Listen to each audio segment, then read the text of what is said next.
ગુજરાત અને ગુજરાતીઓ એટલા મીઠડા હોય છે કે સૌ કોઈને પસંદ આવી જ જાય છે અને એટલે જ રશિયાની યુવતીના દિલમાં અમદાવાદનું યુવાન વસી ગયું અને અનોખી લવ સ્ટોરી લગ્ન સુધી પહોંચી. વાત છે અમદાવાદના ડોક્ટર ચિન્મય પટેલ અને રશિયાની યુવતી વિક્ટોરિયા લાપ્સીનાની. આમ તો પટેલના ઘરમાં પટલાણી જ આવે, પણ આ ડોક્ટર તો ભારતમાં બિઝનેસ ઇન્ટર્નશિપ માટે આવેલી રશિયાની ગોરીને દિલ દઈ બેઠો.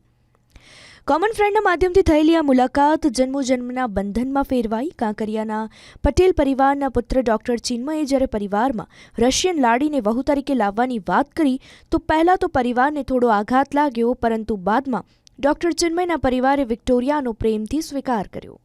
2018માં બંને તુર્કીમાં લગ્ન કર્યા અને હાલ સુખેથી જીવન ગુજારી રહ્યા છે. વિક્ટોરિયા તો 7 વર્ષમાં પાક્કી ગુજરાતણ બની ગઈ છે. તે ગુજરાતી બોલે પણ છે અને ગરબા પણ કરે છે. ડોક્ટર ચિન્મય અને વિક્ટોરિયાની પ્રેમ કહાની અલગ છે અને તે સાબિત કરી રહી છે કે સાચા પ્રેમને સીમાડા નથી નડતા.